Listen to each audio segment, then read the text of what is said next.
something really odd's going on in Ontario, particularly in the GTA. We're burning down construction sites. Like, I'm serious. Like, these fires at construction sites are just out of hand. Like, I'm serious. Like, they're so regular now. Started in the summer. Huge development went up in smoke in the summer. Like, big, like maybe 100 houses, a huge number. Expensive stuff, too. Like, $2 million houses all up in smoke. And then it's just been continuing ever since. Sometimes not as many houses, sometimes fewer, sometimes townhouse developments, but always fires. Like, seriously, if it goes by and it's like the middle of November and you say, hey, there isn't a fire yet. What's going on? Oh, look, there's one in Burlington. The place is burned down. So it's crazy. Like, like, seriously, it's like a cycle of fires. So on all these construction sites, like unfinished homes, but strangely, in most cases, the homes are going to be almost finished, like literally weeks or days away from completion. And suddenly the place burns down. The whole construction site burns down.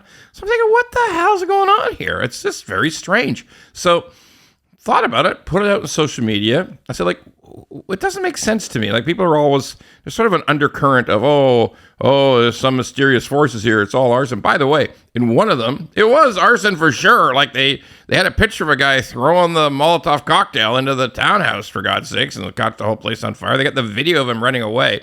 As dark as can be, so they can't really, I don't think they can figure out who it is, but like, he's literally caught arson right there. So I'm thinking, like, what's the motivation? Why are these places burning down? Like, it could just be an accident. Let's face it. There's a lot of combustible stuff in a construction site.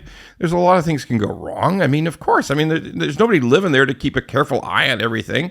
I mean, it's not finished yet. Stuff could go wrong, and it could be an accident. But then there's this video of the guy running away after he lit it on fire. So who has the motivation? Because I always think back to what they say in journalism school, like, who benefits? Like, who benefits from these fires, okay, if they're not an accident?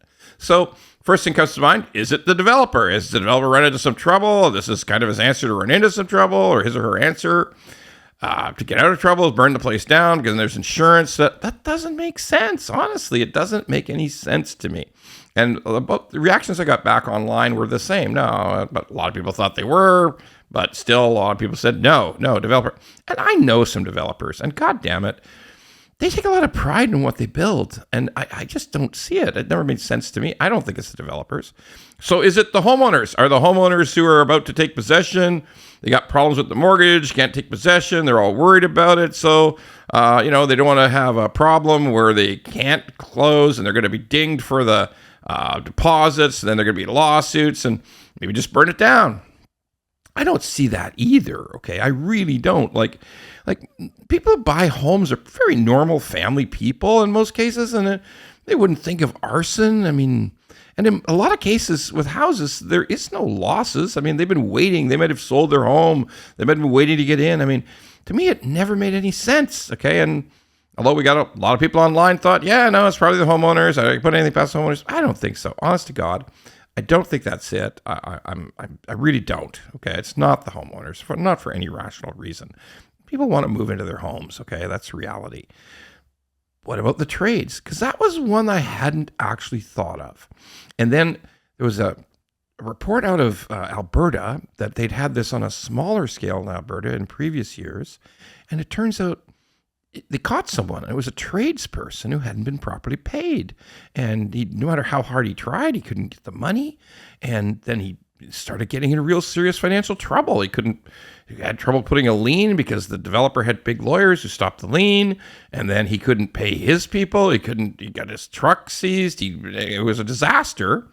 And he lit the developer's houses on fire. I mean, like, it's horrible. Like, it's dangerous. By the way, people should not do this. Somebody's going to get hurt sometime. I mean, it absolutely is going to be bad. But again, it's like a once a month thing in Ontario. But yeah, the trades guy, he just was so frustrated, so angry, like his financial life was destroyed. And he decided to take his vengeance. Okay. Not good though. I don't recommend it at all. Okay. But maybe, could that be it? I don't think so. Most tradespeople would never do that. I mean, it just doesn't make sense. But it is a heck of a hell of a mystery in the GTA in southwestern Ontario. Why are these construction sites burning down with like almost this clockwork regularity? We're probably going to find out. They're probably going to chase somebody down. There's got to be a lot of interested parties, but it's a disaster for some people. It's bad for the developer, horrible for the homeowner if they've sold their home and waiting to move in. And it's an insurance nightmare that drives everybody crazy. So let's hope the hell it stops.